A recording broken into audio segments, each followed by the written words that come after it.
Hi, my name is Christina, and I wanted to talk about um, pre-op gastric sleeves. So I'm going to get a gastric sleeve probably, um, well, I'm hoping to get one soon. There are some things that you have to go through before you can get one, and I found videos about, how to, like, what happens after you get one, but not really what happens before, and how you have to be approved and all that stuff. So let me give you a little bit of background on like where um, I'm coming from. Uh, so I decided to get a gastric sleeve because I'm having some back pain, and I've had like a lot of weight gain, obviously. Um, I'm about at 310 right now, 310 pounds, and I have back pain. Like I can't walk very long, very far. And just like standing and cooking or doing chores it's very painful. So instead of letting things get worse, this is kind of like my final or my last resort really. Um, I've talked to the nutritionist before. I've been on like prescription strength like diet pills, um, gym membership, all that, and nothing's worked. So this is like, if this doesn't work, I don't know what will. But it sounds like there's a lot of people who've been successful with it. So um, hopefully that helps. So a bit of background, I guess, is I used to be pretty active. I used to be into like weightlifting, and a lot of cardio. Like I really used to like to run. I ran a couple of half marathons. I used to run like about a little over 100 miles a month, maybe like 120. Um, and it was always my my dream to like run a marathon by the time I was 40, or even like getting to like a biathlon or triathlon. But yeah, like I'm about like 37 now, so I guess there's still time. That's a lot of training. That's a lot of training though. So I don't know if it'll happen by the time I'm 40, but I mean, hopefully it can still happen. Um, what else? So, like, my problem began with I've always had like painful periods, and I tried like this birth control you put in your arm, and it's called like Implanon, and no, actually, it's called Nexplanon. I always get the two mixed up. Um, so I had Nexplanon. The first time I had it, it was great. I was so exercising with it and stuff like that. The second time I got it, it was yeah. The second time, after I had to replace it, you like have to replace it like every 3 years. Um, yeah, it was a lot worse, and I don't know if it was like they changed the chemicals in them or whatever, but I had a really bad reaction to it. I gained a little weight, and not like all this weight, but I gained a little weight, and like I had some mood swings. Like I'd be at work and I'd just start crying for like absolutely no reason. Like it was insane. Like I didn't really like think you could have mood swings like that. But oh yeah, it was bad. Um I was still stuck with it for a little bit. Um but like I didn't have like short periods anymore. My periods were longer. Um the longest I had was like 2.5 weeks. And so like I would just be bedridden because I was just in so much pain. Like all I could do was like lay in bed for like 2 weeks. And so like of course like I gained weight. So yeah, that's pretty much what happened. I did find out I had like a fibroid later about the size of a golf ball. Um, and so I ended up getting an IUD.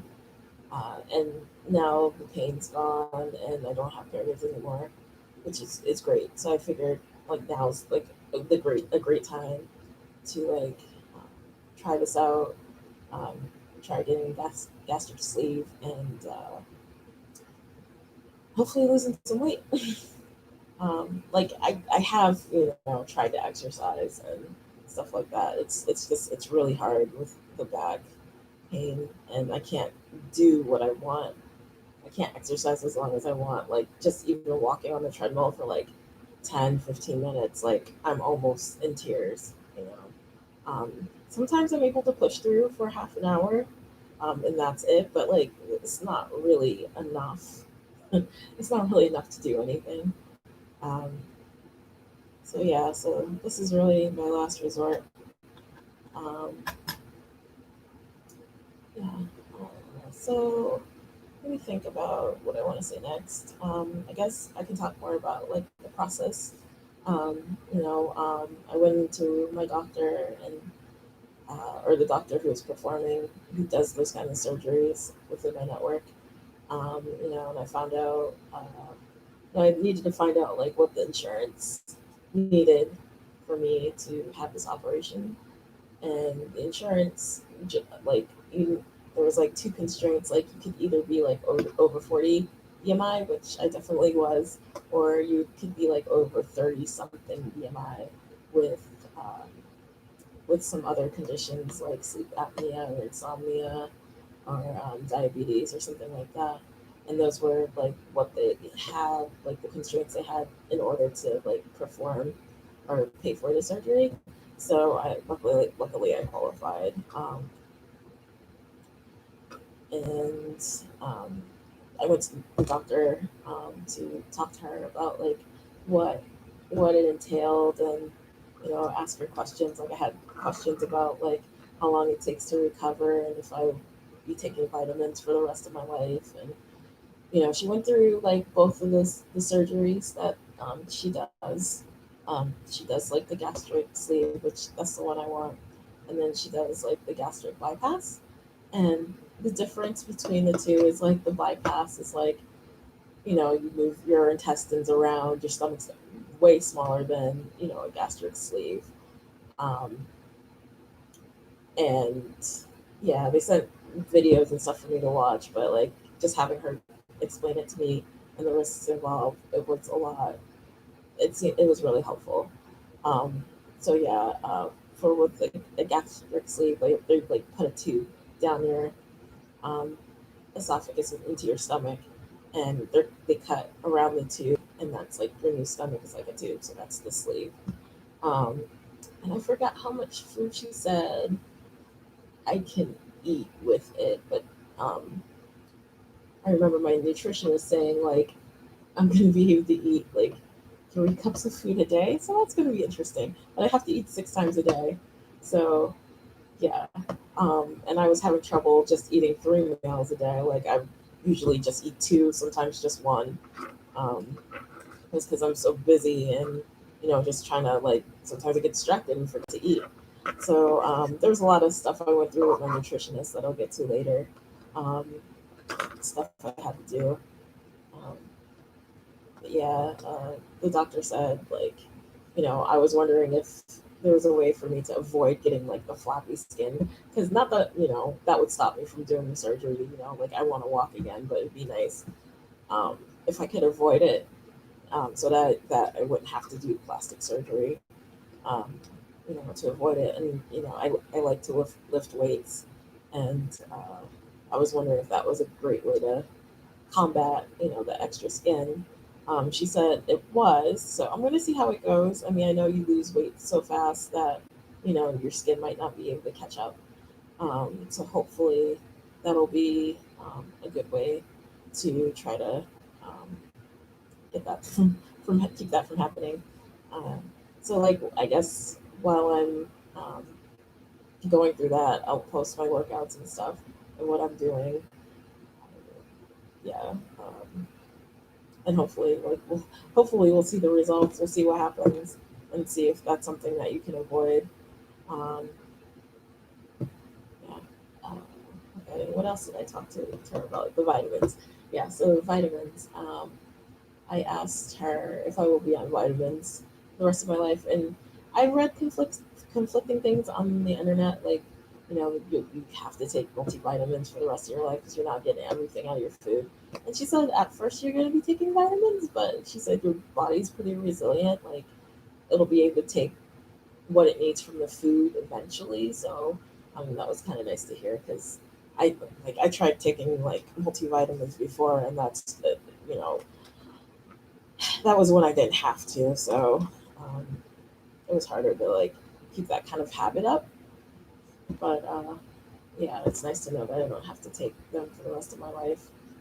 Um, and then what else did I ask? No, mentioned one more thing, and I think I forgot what it was. Um, oh, recovery time. Yeah, so she said recovery time shouldn't be too bad. I might have to spend like a night or two in the hospital after. Um, but recovery sounds like it's like 2 weeks. So, and some people recover quicker than that, so that's not too bad. So, and I know I talked a little bit about the gastric sleeve. I don't remember if I talked about the gastric bypass, which I'm not going to do, but there's more benefit involved. Like you're going to lose more weight, but there's more risk involved too because you're having more of your organs, you know. Um, because with gastric sleeve, they can do it with a laryngoscope. So they just make it a couple holes. They have I forgot what you call it, it's laparoscopy. I had that done before just so they could see my fibroid, and so I'm pretty comfortable with that. It wasn't too painful. Like the most painful part was the IUD because that's when they put the IUD in too.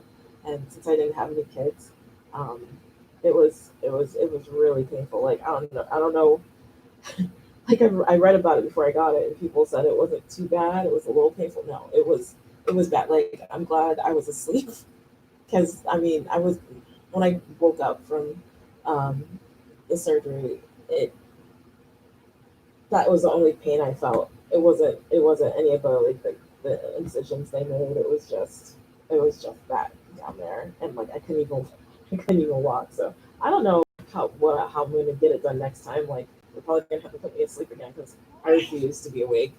Um, for that, oh, it's oh, just making me remember it. It's terrible. Anyway, yeah. So yeah, it's a laparoscopic procedure when you get a sleeve, but when you get the bypass, um, they're making your stomach like egg size, so it's you're gonna eat a lot less. Also, they reorganize your intestines so that you're absorbing less food. But since they're like it's like you're open, so they can operate on you. There's more risk involved. There's probably going to be more scarring. I scar pretty easy. I get keloids everywhere. Um, so like it just seemed like gastric sleeve was a better option for me. Oh my god, it's my cat. He's hungry.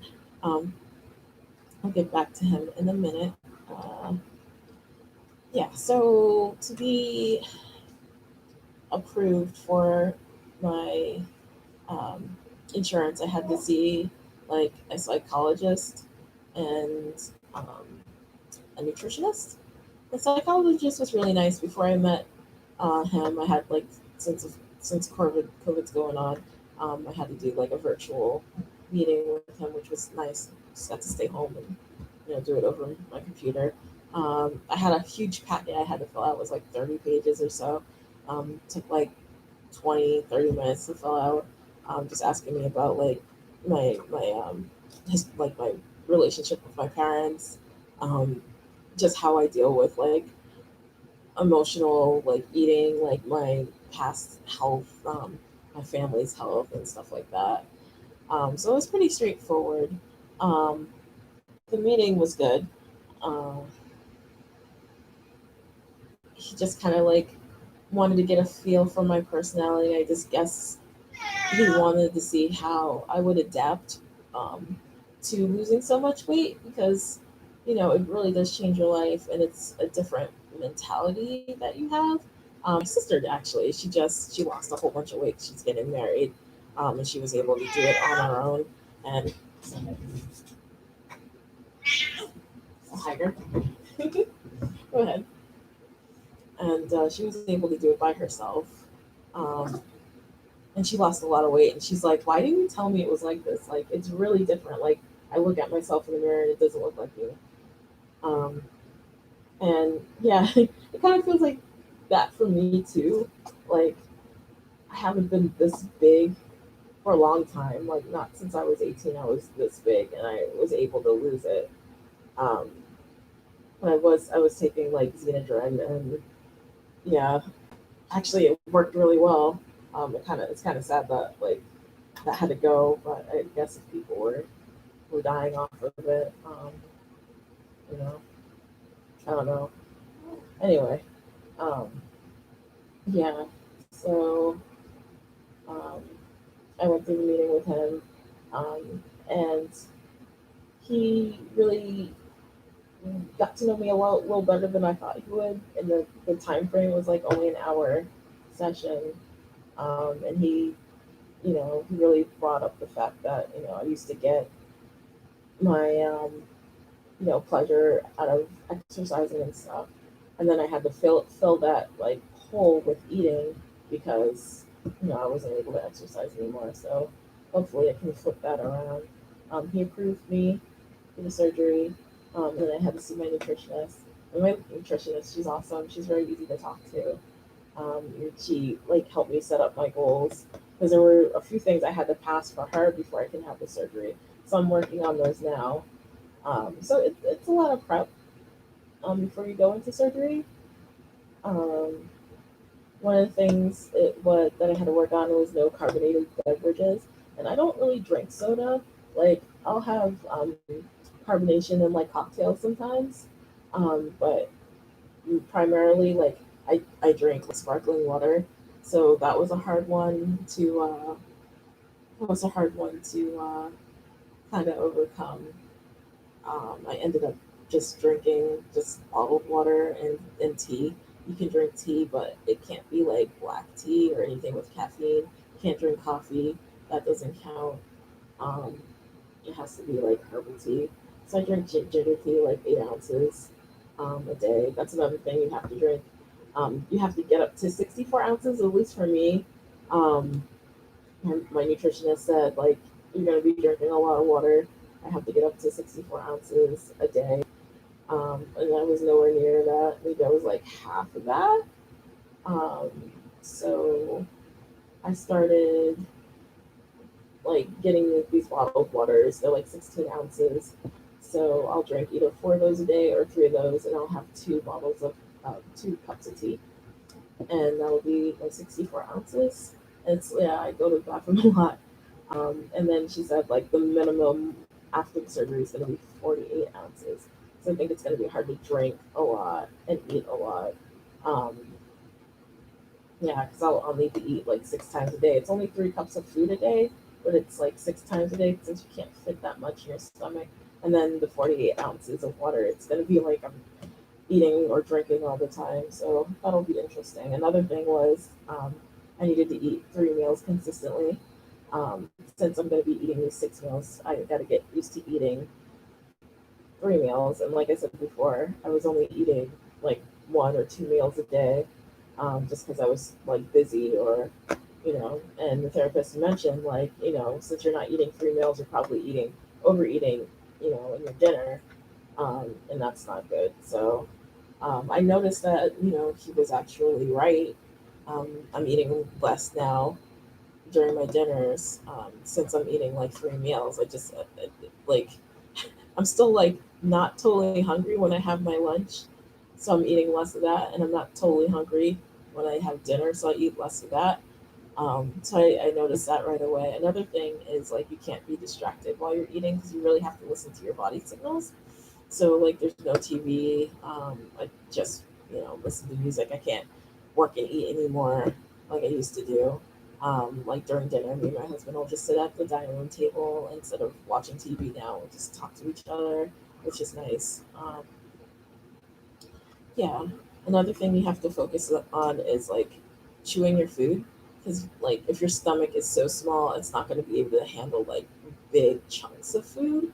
So you have to really make sure you're chewing. So I have to chew slowly and consistently. Like I count 20 times with each bite. Takes a lot longer to eat, and you notice that you're full sooner too. So that's another thing that helps. Like I didn't know all this stuff was going on. Like I didn't know that me rushing and me doing things while I'm eating is really affecting like how I eat. I just thought, and like I would eat so fast, and my food's gone, and then like 20 minutes later, I'm like I'm stuffed. Like I don't even feel it until like way later. Um, yeah, so that's interesting. So I went through the water, um, went through chewing, carbonated beverages, exercise. I just have to exercise consistently. I was doing that already, just not very frequently. Like maybe 3 times a week. Um, and then I started like getting into it more, like with the nutritionist.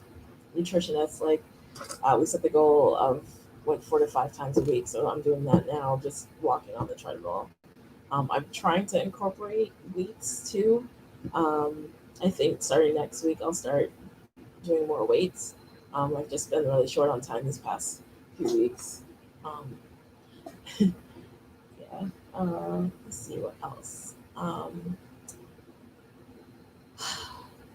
There's one I know I want to get to, but I'm going to get to that later on. Uh, Chewing, the distractions. Um, yeah, making sure the food that you eat is proportional. Like you want quarter of protein, quarter carbs, and then like veggies filling the other half. And I noticed like my breakfasts have been pretty consistent. I'll have like a couple of eggs or egg substitutes. I'll have a slice of toast and like a half an avocado for breakfast.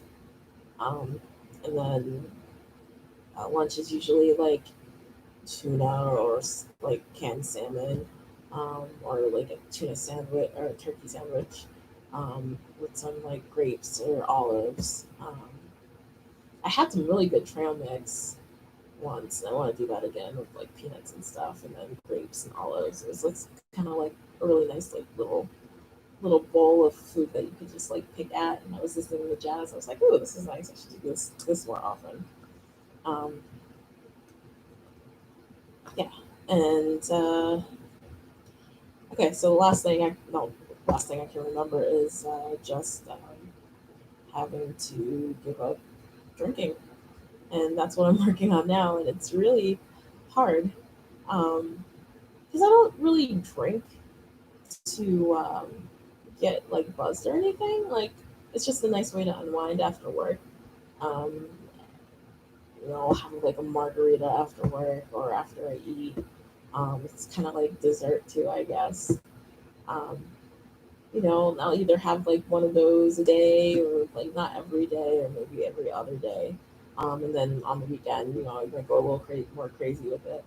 So my nutritionist uh, said we started out with just drinking on the weekends and 2 drinks a day on the weekend. So I completely failed like last week, and so this week we're starting again. Um, and so far so good. Um, Trying to come up with like an idea of having like maybe mocktails. Um, and like the only thing about mocktails is it's super hard to find any that aren't carbonated because they're pretty much like 99% of the recipes I found they were carbonated. But yeah, maybe I can like link the ones that I found that don't have carbonation, if you're looking um, to do that and supplement. Also since I'm supposed to be not having like as much sugar in mocktails, since they use juice, they can have a lot of sugar. You just want to use like light light or diet drinks, like diet cranberry juice and light um, grapefruit juice or whatever, or diet cranberry juice. Yeah. What else? I think that's it. So those are all the things I've been working on like these past 4 weeks with my nutritionist. She says, she'll approve me for the surgery as soon as I can get rid of the alcohol. So that's the toughest one, really. Um, but yeah, I think all the pre-op stuff I had to do, I really learned a lot about myself and like really how to eat correctly. Because it's something you don't learn, and then when you're short, person who's like really short on time, you don't tend to really think about like, oh, me eating in front of my computer is not really affecting me, but it is. Or just eating food while you watch TV. Um, you just really can't slow down and listen to your body. Like, I think that's the biggest takeaway is just really slow down, chew more. Um, Also, like, oh, that's one thing I forgot. You can't have drinks. You can't have drinks with food. So, um, yeah, that was a hard one for me, but I was able to do it because I had to, like, I couldn't eat without drinking. But it really forces you to chew your food more because you can't, like, wash it down. Um, yeah, so that was a tough one. Um, and also, like, since you're not going to be able to fit a lot of food in your stomach, it ends up taking up a lot of space. Just like with like carbonation, like liquid's just going to take the space meant for nutrients, but you still need to hydrate. So yeah, to keep them separate. Um, I do notice like when you drink and eat, it does fill you up faster. Like, so I was gonna say, like, if anybody can think of anything that might help me to forget about like supplement drinking with something else. Like suggested like exercising, but I don't like after I'm done with work, like I'm done. Like I have to go exercise, like leave either like early in the morning or like maybe around my lunch break. Because after work, I'm pretty much like brain dead. So yeah. So if anybody has any suggestions or ideas, I can try it. Just let me know. I think like I'm pretty motivated to get the surgery. So I think this time I'll be able to stick to it. It's going to be hard. So any ideas would be helpful. If you have any questions, let me know. I'll address it in my next video. I think my next nutritionist appointment is in a couple weeks. So I'll make another video after that. Just talking about what we talked about and what to expect. If there's anything else we can talk about. Yeah, and I'll address any questions that you have. And I hope this was helpful. Um, I'm a bit nervous about the surgery. Um, the last surgery I had, I remember I went under anesthesia, or I had to have anesthesia, and um, I had the mask on, and they tried to get me to go to sleep, and I wasn't going to sleep. And that's not the last thing you want to see is somebody, questioning why aren't you asleep yet. And I did wake up a little early, so I felt them pulling out the breathing tube. So that wasn't fun. Um, but yeah, let me know if you have any questions, and I look forward to making more videos and making some friends. And I don't know. Thank you guys for listening. Bye.